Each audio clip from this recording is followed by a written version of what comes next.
The UFC just made some major fight announcements, and I'm going to give my reaction to them in today's video. At first, I thought they were going to be bigger. Of course, we've been waiting for Ilia Topuria's matchup in the lightweight division, and of course, we are also waiting for Tom Aspinall versus John Jones to be announced finally. We didn't get either of them, but we did get some big matchups. Ian Garry is stepping in and facing Carlos Prates. Jeff Neal pulled out of his fight at UFC 314, and Ian Garry will now fight Carlos Prates in a 5-round main event of Kansas City. This means that I believe Jamal Hill has pulled out of that fight against Khalil Rountree with some kind of injury. I'm not sure on the reasoning for this being the new main event, but I believe it's Hill being injured and pulling out of the fight with Khalil Rountree. We've also got Sean O'Malley versus Merab Dvalishvili 2 for the Bantamweight World Championship as the main event of UFC 316.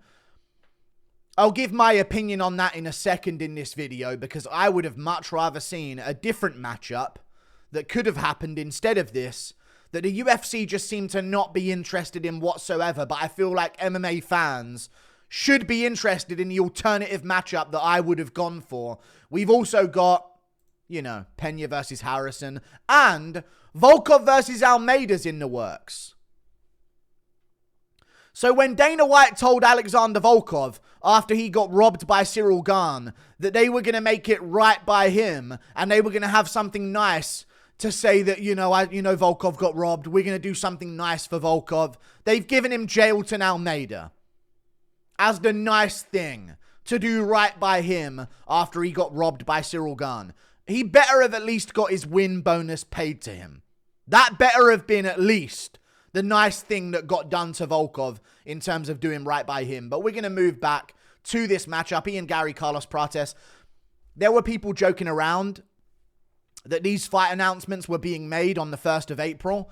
And I don't think the UFC would partake in such jokes on the 1st of April for April Fools. A lot of people thought that when Tony Ferguson on the 1st of April tripped over a wire and tore his ACL, pulling him out of his fight with Khabib Nurmagomedov on the 1st of April. They thought that was some kind of joke, but no, they don't do that. These are the real fights. Ian Garry stepped up to face Carlos Prates. Now, I've slandered Ian Garry a lot, and I made a tweet about this just a second ago. Although Ian Garry is annoying to listen to, and you do want to rip your ears off every single time he opens his mouth and talks about anything, you have to respect Ian Garry. You have to respect Ian Garry. His schedule is insane. MVP, Shavkat Rakhmonov on short notice, and now Carlos Prates on short notice within a year. No matter what you think about Ian Garry and his situation and the way he chooses to live his life and the way he speaks and talks in general and his personality, whatever you want to say about any of that, there aren't fighters in the UFC anymore who do this type of shit. This is a very rare thing, especially for a higher ranked guy in Ian Garry. That's something that needs to be said. We see someone unranked with nothing really to lose. You know, they're never quite good enough to be a top-level fighter. They get a ton of respect for stepping up and saving fights. Bobby Green is an example of this. He takes on all comers. He'll take on anyone on short notice. Yeah, but he doesn't have a number 7 ranking to lose. You know what I mean? He's not even ranked. So it is impressive, and you should respect Bobby Green for being that guy. But Ian Garry has a ton to lose here. Carlos Prates, Ian Garry. Reasonably good notice. You know, he's got a few weeks now. He's probably in shape anyway, I'd imagine. I don't think he's just been sitting out doing nothing during this entire time. He knows there's a welterweight title fight coming up between JDM and Bilal in May. I'm sure he's been ready, and I know he was talking about wanting to be on the Miami card at UFC 314 anyway, but of course he wants enough time to prepare himself for the weight cut and trim off that last bit of weight to make it a more approachable weight cut. I think Prates is going to win, but I don't know. I'm leaning Prates. From what I've seen in Ian Garry's game, he's very good, but I can see Prates catching him and putting him away by TKO.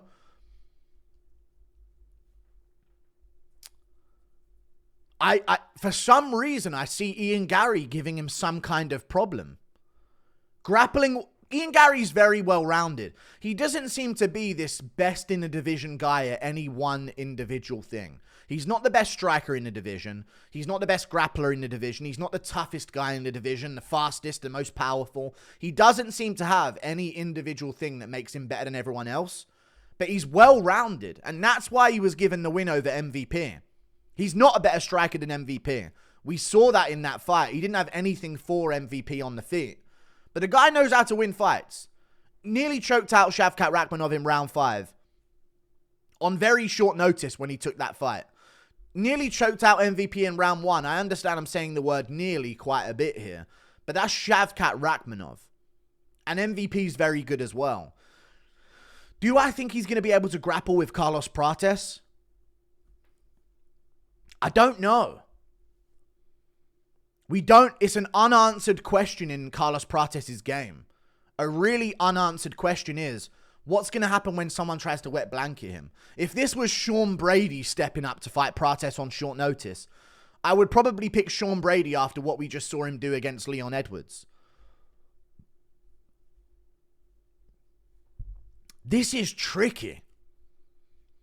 On full camp, maybe I would be more confident in the idea of picking Ian Garry to win this fight. I am going to go with Carlos Prates.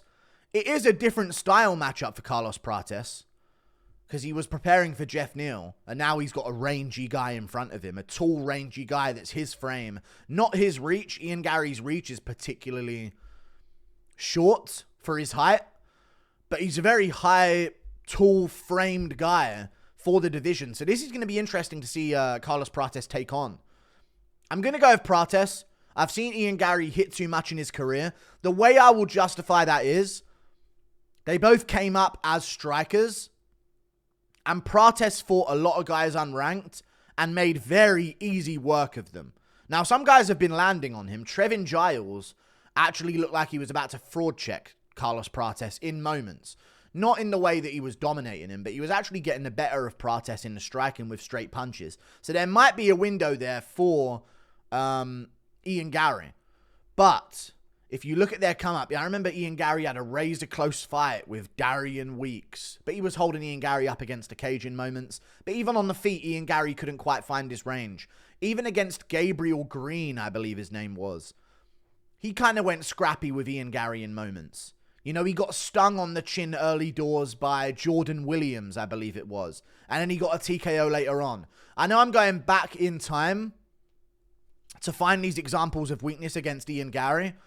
He didn't beat Jeff Neal by too big of margins. I thought that was a very close fight, but he got held against a cage. The Shavkat fight was I think it was very unimpressive from both.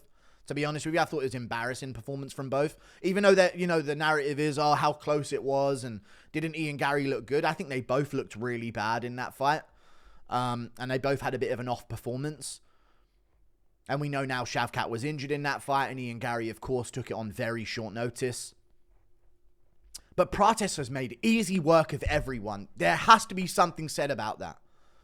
Easy work of everyone. He's looked in full control of every fight of his career, other than against Trevin Giles, where he got stung up pretty badly.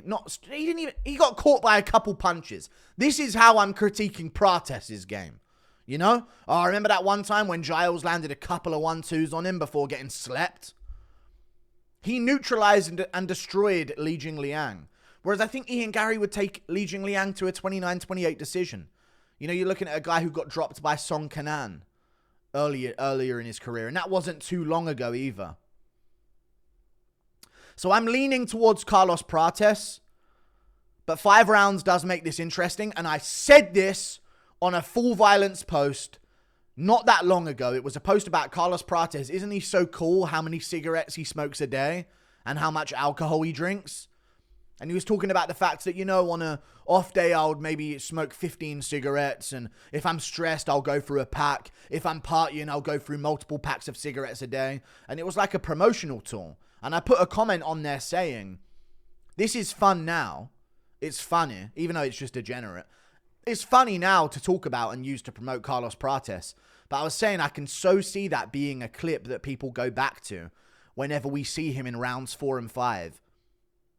wheezing for air, completely gassed out in a fight. So I think Prates is going to KO Ian Garry early in the first 2 rounds. I think he will catch him on the chin.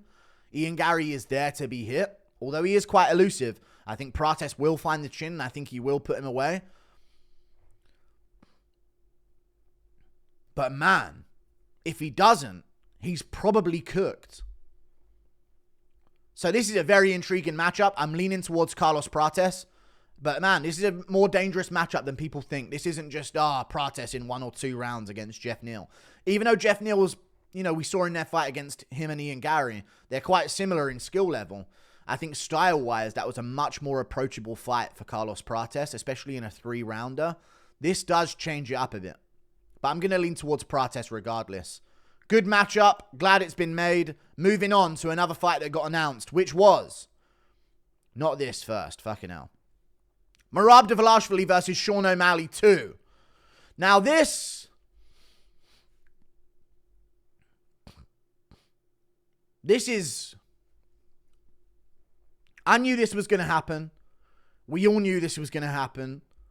We've heard rumors. We had so many people talking about this being the fight to make next. I made a whole video on it being the fight that they said they were going to make next not that long ago. If Dana White is saying they're going to make a fight next and it isn't John Jones versus Tom Aspinall, it's probably going to be made next. Okay? That's the only time Dana White's going to lie about something like that. Otherwise, he's going to say, I don't know. Don't ask me questions, guys. If he even gives a hint at a press conference, which he did for O'Malley versus Merab, then it's going to happen. You know how he wants O'Malley to be back in the title picture. I wanted Merab versus Pantoja, man. I wanted Merab versus Pantoja. That's what I wanted. I think it's such an underrated matchup. I'm going to go to the rankings to pick some other fights that should be on UFC 316 with the fights that have been announced so far. But I'm looking at the flyweight division and, pound for pound, I think Pantoja should be above Belal. After Leon Edwards lost to Sean Brady, I think Bilal's big win over him that keeps him at that point in pound for pound loses stock. If a loss to Sean Brady is enough to remove Leon Edwards from the pound for pound rankings, period, then it should diminish Bilal's value that is putting him in the pound for pound for beating Leon Edwards. Pantoja's in a very tough division, and he's beaten nearly all of them. He's beaten Manel Cap. He's beaten Royval twice. These are huge wins. Look at the division. He's beaten Moreno 3 times. Has he beat Albazi? He beat Cara France on The Ultimate Fighter. He has huge wins. He's beaten Alex Perez. He has these huge wins in the division. Asakura, in the rankings, I know Asakura probably shouldn't be ranked, but he is a high-level regional guy. So I get why they put him there, and he's a huge star. But Pantoja's the guy. He's only lost to Figueiredo at flyweight in recent history. So, I don't know. I feel like Pantoja should be higher pound for pound. And I think that would make it a number 4 pound for pound Merab Dvalishvili versus what should be a number 7 or 6 pound for pound. Maybe 7. I know Ankalaev just beat Pereira. Pereira's still a huge name. They're going to run that rematch. Ankalaev had a great resume before that as well. He put in a lot of work before he got the title shot. Same with Belal, but the names weren't quite as standout-ish. So I think it should be number 7 pound for pound Pantoja versus number 4 pound for pound Merab. But we're not getting that. And because we're not getting that, there's no other option for the UFC to make a bantamweight title fight between. The only other option is Peter Yan. Sandhagen's got a fight with Figueiredo, and you couldn't give Merab Sandhagen. Sandhagen's literally coming off a loss to Umar Nurmagomedov. You can't give him Figueiredo because Figueiredo's coming off a loss to Peter Yan. There's no one else there that's in anywhere near the realm of earning a title shot other than O'Malley and Yan. What I would have done is I would have said, hey Merab, you just beat Umar Nurmagomedov in January at UFC 311. You don't need to be so active. Let's run O'Malley versus Yan 2, 5 rounds, co-main event of a pay-per-view with a better main event than fucking Juliana Pena versus Kayla Harrison, which would have been the alternative, I guess. But then I would also have Jones versus Aspinall and Ilia Topuria versus Makhachev. So we're living in fairyland. So we're not going to get any of those fun matchups. But I would do Pantoja Merab as the main event with O'Malley Yan 2 as the co-main event. And that way, if anything happens in the title fight between Merab and Pantoja, if Pantoja pulls out, you just give O'Malley the shot then, and then him stepping up to take it seems a bit more appropriate. You know what I mean? It seems a bit more acceptable in that way. But yeah, Merab wants to stay active, and you know what? I understand this for Merab. This was the competitive fight that he had. Umar was very competitive as well, but O'Malley was a champion before, and he defended against Vera. Bullshit defense, I know, but they had history, and he schooled him. I get it, and he did sleep Aljo. But then, I mean, someone would have said this in the comments. Where was this treatment for Aljamain Sterling? You know? Aljo lost. I know he got slept, but he was a defending champ. He was on his way to bantamweight GOAT status. If he would have beat O'Malley, there would have been real conversations we'd need to have had. And there was no good treatment for him getting a rematch. So it is star power driving this. Let's face it, there's star power driving this decision. They want O'Malley as champ. And again, as I said, for Merab, I understand it though. For O'Malley, I would not understand him being like, no, I want the rematch with Aljo. Of course he wouldn't. But for Merab, who's probably getting pay-per-view points at this point, if he wasn't for the Umar Nurmagomedov defense, he definitely is now. For Merab, who do you want to defend your belt against with your pay-per-view points? With your pay-per-view percentage share? Brother, let me tell him, I believe I want to defend against O'Malley, brother, you know this. Because that's just big money for Merab. This is the big money fight for Merab. This is the superstardom fight for Merab. If he can do it more impressively, it's going to be huge. You know, I mean, even if he just wins again, it's going to be huge. That being said, this is a very compelling rematch. Although people don't want it, and it is, you know, it's not entirely justifiable because there is star power coming into play as to why O'Malley is being treated this way. This is a very compelling rematch, and I made a horrible video at the time saying that O'Malley won. What I should have titled it is, this fight was closer than you think. Round 1 and 3 were very close rounds. And round 5, O'Malley clearly won round 5. Umar Merab was closer than you think as well. And there's arguments there. The rounds that Merab dominated O'Malley in, he never dominated Umar in any round like that. So that is where it sort of separates itself from that Umar Nurmagomedov fight level of competitiveness. Minute by minute, the Umar and Merab fight was the most competitive matchup he's had at bantamweight, other than maybe Aldo, which is really impressive for Aldo. But that was similar, you know what I mean? But in this fight, round by round, it was, you know, O'Malley can win rounds there. It can be 3-2 Merab. There's 2 swing rounds, and there's round 5 to O'Malley, which is very impressive to win a 5th round against Merab. But there's also an argument with Umar. Either way, very compelling. I am going to lean Merab, but I can so see myself doing something dumb and saying O'Malley's going to win it this time, because someone said this in my chat, but it was right what I was thinking as well. With a guy like O'Malley, giving him another 25 minutes to try and find that shot, it's a lot for a guy like O'Malley. With low finishing potential bantamweights, I'm burping and hiccuping a bunch here. With low income, with low finishing potential bantamweights, Peter Yan, although he's a tough dude, pretty low finishing potential compared to Sean O'Malley in terms of being able to shut the lights off with a counter shot. And other guys in the division like it as well.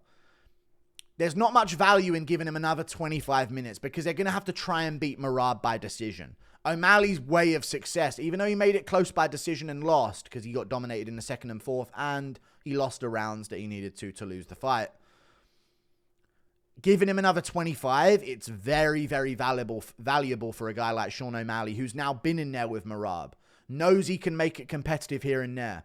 Even though he got taken down in rounds 2 and 4 and dominated in those rounds, in rounds 1 and 3, he knows he can spend enough time on the feet to go out there and land some of those shots. You know, he landed a big knee up the middle in round 3. If you give him another 25, it does get interesting. So if he does get completely disrespected by the odds, there will be value on O'Malley, but I've got to lean Merab, man. He's on a generational run. I think he's the bantamweight GOAT, and if he beats O'Malley, there'll be no discussion. He is. You know what I mean? And he already is, in my opinion. There's already no discussion. His resume is insane over his past 5 fights. O'Malley, Umar Nurmagomedov, O'Malley, Peter Yan. Or Henry Cejudo, Peter Yan, Jose Aldo. In his last 5, Umar, O'Malley, Cejudo, Yan, Aldo. Those are legendary wins historically for the bantamweight division. I really think they are.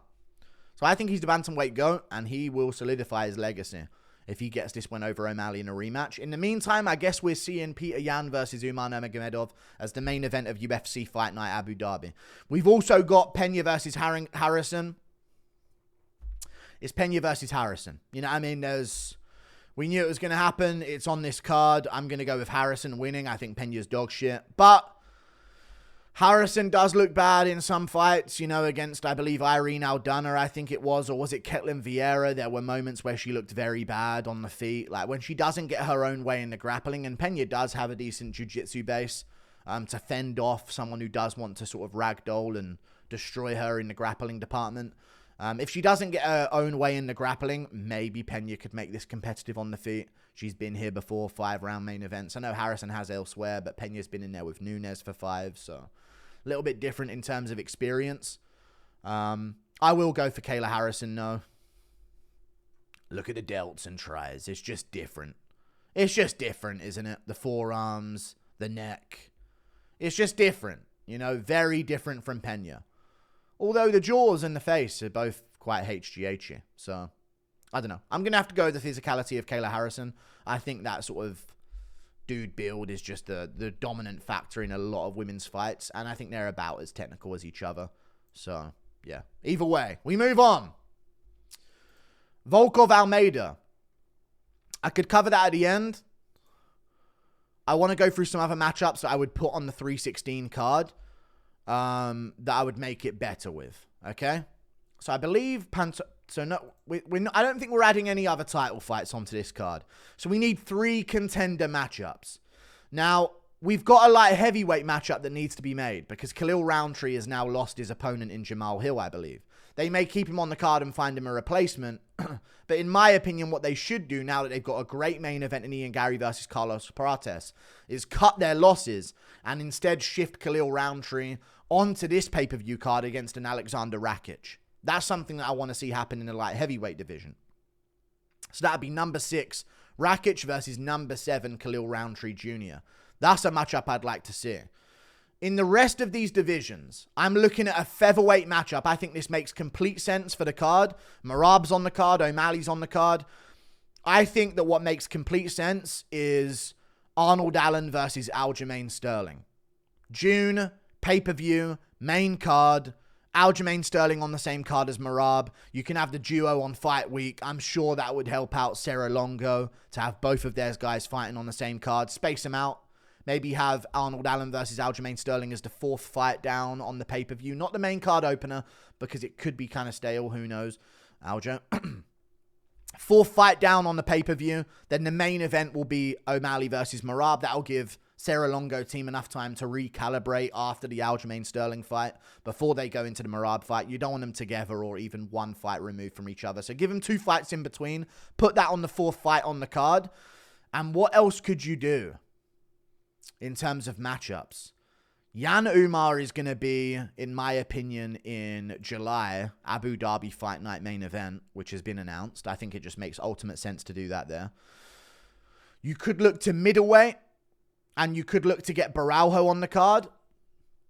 That could be good. You could get Baralho on the card against a Whittaker. I don't know if Whittaker's going to be ready for that, but you could do a Mavov Baralho on that card. People say, they shouldn't do a Mavov Baralho. They should do a Mavov Strickland 2 and Baralho versus Whittaker and get the old guard out for the new guard of contenders. I understand that as well. There's also an option for Marvin Vettori, Brendan Allen. There's some spice on that fight. They fought each other at a casino in a fist fight not that long ago. Brendan Allen kind of just put hands on Vettori and Vettori ate him up like his mama's spaghetti. Mamma mia. Either way, at welterweight, not at welterweight, a matchup that I think would be good for Sean O'Malley's audience to view. O'Malley's fan base is going to be tuning in, which is the casual fan base of MMA. This is the people that think Logan Paul is cool. You know what I mean? Like, the Nelk boys. I wonder if Steiny's going to be in the crowd. This is who we're talking about. You know what I mean? They're Bradley Martin Raw Talk podcast listeners. Okay? I know all of these things because I'm not that old yet, but this is the demographic we're talking about here. Okay? Drewski's hilarious. You know what I mean? These guys. That's the O'Malley audience. I think they got to see a fighting nerd. And the fighting nerd I think they got to see is Mauricio Huffy. After his wheel kick against Bobby Green, he can stay active, and I think he's got to be on that card. On the main card versus whoever. Renato Moicano, I think would sell the hell out of that fight. And I think that would be a big spotlight for Moicano to be in. Beneil Dariush was the call out that Mauricio Huffy made. I think that would be a sick matchup to put on that card. But anything they can do, I think would work. There's a lot of bigger matchups I think they should save for International Fight Week.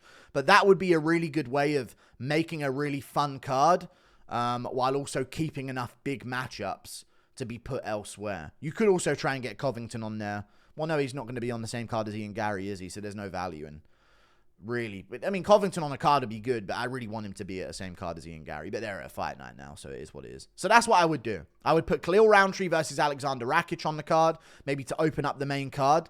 I think Khalil would make that a fun fight regardless. Then I'd have Aljamain Sterling versus Arnold Allen. And then I would have... Where's my fucking webcam? Is it over the top of anything? Yeah. Then I would have Aljamain Sterling versus Arnold Allen on the main card, 4th fight position. And the feature fight, I'd give it to like Huffy versus Moicano. That way you save a lot of big matchups for July and August to put on the Aspinall Jones potential card and the Ilya's next matchup potential card to make those blockbuster like a Dan Hooker, Max Holloway, or, you know, Gaethje, Arman Tsarukyan, Topuria Oliveira for a title shot. That's when you save those and you still make it a really fun card regardless. So I'd put Huffy Moicano in the feature fight. I think that'd be really good. I think Moicano would sell it. And I think Huffy would get a chance on a big stage spotlight with the right demographic to really get onto the hype train of him to put on a generational performance. Or Moicano could destroy the hype and be right back there with the hype of his own momentum back towards a title shot. Plus, people know Moicano more than ever because he has a bunch of viral quotes and post-fight Octagon interviews, and he just fought Makhachev on a day's notice. So it's a known person, you know? So that's what I would do. Other than that, we've got Volkov versus Almeida. I left a comment on it. Dana White, yeah, we got something to do right by Volkov coming up. We're going to make this all right by him. After the Gane robbery, drops Almeida on him. Saving Gane from bad matchups yet again. Sign me up for Gane Pavlovich, though. That might as well be a fight announcement of Gane Pavlovich. Might as well be. They're probably going to do a UFC September card in Paris. I can so see them doing Pavlovich versus Gane as the main event. Most likely is going to be what's going to happen. I actually think Volkov wins this. I know Aspinall shot that great entry takedown on him twice. I don't think Almeida's got the same fast twitch. Wait for you to miss a shot and then get the entry takedown. Volkov is very good at stuffing desperate double legs. And I'm not saying that Almeida always has desperate double legs.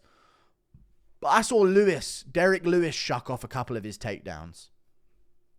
Sergey Spivak, he's a great fighter. I'd love to fight him. Either way, I saw Sergey Spivak shuck off a couple of his attempts. End up on top.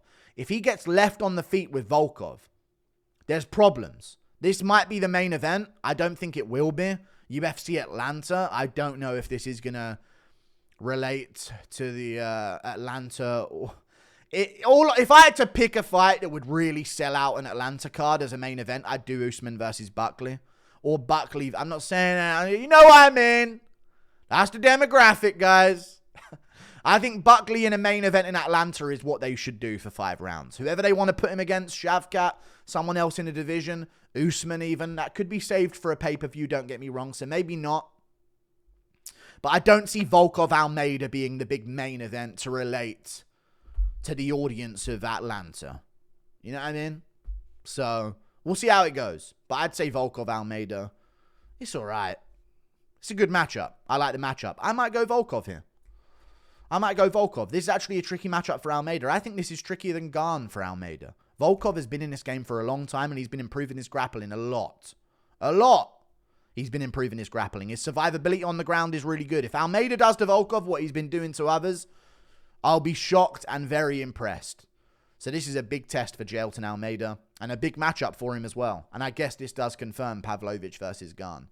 Like and subscribe. Thank you for watching. One more time, you've got to give credit to Ian Garry for taking the fight against Carlos Prates. Huge matchup. Like and subscribe. Thank you for watching. Toodle Pip. I'll see you later. Goodbye.